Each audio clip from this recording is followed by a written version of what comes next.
There's been a recent build-up in more rumors about a new model PS5 coming out sometime this year, and really this is something that's been building up since summer of last year when we were first getting kind of hints of what PlayStation is currently considering for a new model. And while the kind of stuff we're seeing right now is the usual mix of leaks and insider information that I tend to be pretty skeptical about or want to take a grain of salt with, there's a lot of reasons why it makes sense for a new model to come out this year. So I just want to go over what some of these rumors are, why it makes sense, as well as maybe touch a little bit on some of the stuff that's actually not touching on just quite yet. Okay, so first off, the big rumor going around right now, and as far as I can tell, the main source for this is a website called theleak.co, is that later this year in Q3, PlayStation will be releasing a new slimline PS5.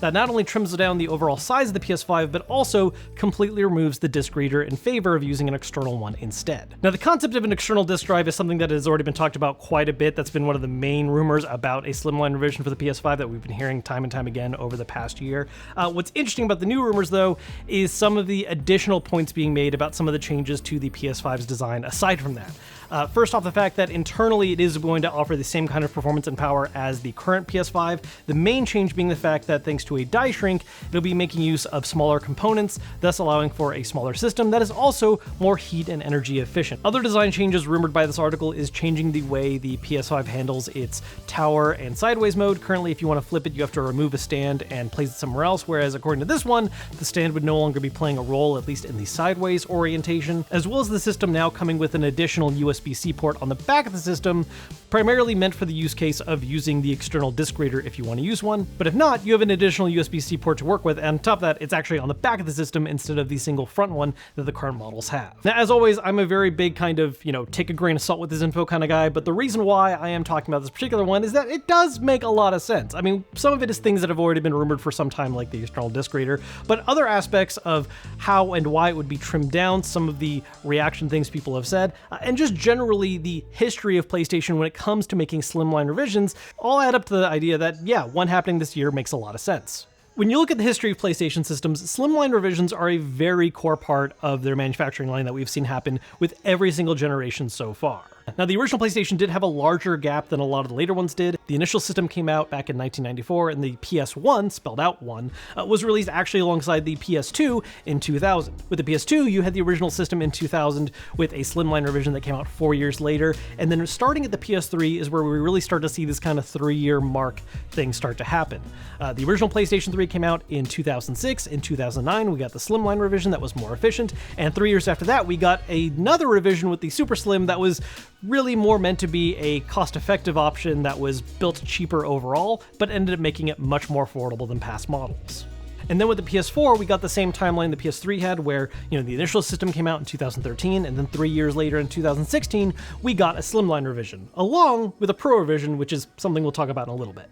So with the PS5 releasing in late 2020, if you're following that same pattern of 3 years later releasing a slim revision, one coming out third or fourth quarter of this year does make a lot of sense. Now, where that does get messed up a little bit is the fact that, as we all know, 2020 was a bit of a mess and pushed back a lot of timelines for a lot of different things. A lot of games have been delayed, hardware's been delayed, so it's possible that could have also impacted how quickly PlayStation would turn out a mid-cycle release relative to past times, but does not rule it out entirely as a possibility, as we're seeing plenty of rumors talk about. Now, obviously, the rumors we're hearing about the slimline revision is something that is, in some ways, a little more aggressive than past ones, because it's not just a matter of making it smaller, but actually removing a core functionality, the disk drive, but still implementing it in a more indirect way by offering that external option. And as someone who does primarily use their PlayStation with physical discs, I have a little bit of mixed feelings on it. I liked the approach that the PS5 initially had of offering a disc and digital option where you could pick the one you prefer. And while this does functionally work out mostly the same, having the disk drive be something that is separate does raise some questions. For instance, how much this increases the footprint of the system. Sure, the body itself is smaller, but now I also have to accommodate putting a separate machine somewhere. How it affects the look of the system, having this additional piece that's now plugged into the back using a USB-C port. It's something that just, at the end of the day, I don't think it is a full make or break kind of thing for the system, but I'm just really curious to see how PlayStation executes it and whether or not it looks better or worse aesthetically than the systems we currently have. Now, one other thing I do want to touch on real quick is what was being mentioned with the PS4, how alongside having a Slim revision 3 years in, we also got a Pro revision. And that was something new to that generation, right? That isn't something that PlayStation traditionally has done. Sure, there has been minor spec bumps in the past for some system changes, but that was actually a full-blown revised model offering a noticeable increase in power, which at the time was primarily marketed and pushed for supporting 4K visuals, while the regular systems were still tapped out at 1080p. And ever since the PS5 first launched, we already began hearing hopes, dreams, and rumors of Sony also working on some kind of PS5 Pro model. I much more emphasize the idea of hopes and dreams than actual hard rumors back then. And me personally, I will say I am a little more skeptical whether or not it is something Sony is interested in getting into. The concept of a Pro model does make a certain amount of sense when you think about, some of the performance limitations we're already running into with some current gen games, along with the advancement we've had in tech. They could end up making a significantly more powerful system right now if they wanted to be able to capitalize getting better performance out of a lot of modern gen games. At the same time, though, I'm not sure if that's something that's actually interesting to Sony. I mean, when you look at the PS4 Pro, right, overall it was not a fantastic seller for PlayStation, and at the time it had a very clear single main sales pitch to focus on: 4K video. You don't really get as simple of a sales pitch for the PS5 Pro right now. Sure, you can emphasize higher frame rates on average across the board, we could highlight getting better performance out of games that support ray tracing, and that's something where there are absolutely enthusiasts out there who would love to get that kind of tech to actually be released.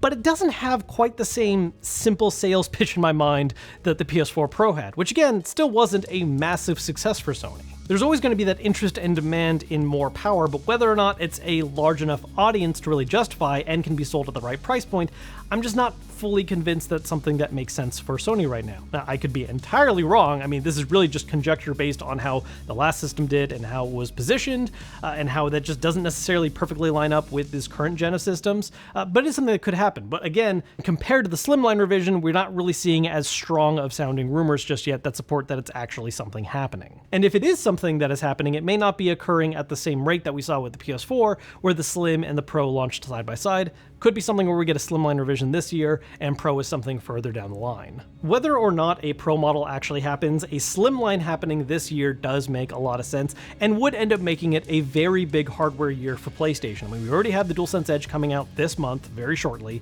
The PSVR 2 is coming out next month, and if they announce a Slimline revision that comes out near the end of the year, that is a lot of ways to get people outfitted with a full system setup, especially since it looks like PS5s are becoming much more readily available, and presumably part of the reason of doing a Slimline revision is that it would involve being able to use parts that are more readily available than the PS5 is currently being built out of. So those are just my thoughts on the recent PS5 revision rumors. Let me know what you guys think down below in the comments. If Sony were to release something like a slimmed down PS5 that doesn't have a disc tray, is that something you'd be interested in? Would you miss having a built-in disc drive, or are you totally fine having an external one? How much would you pay for an external drive on its own to upgrade to separately? Let me know in the comments down below. As always, if you enjoyed the video, hit thumbs up to let me know, subscribe if you haven't yet, and I will see you guys later.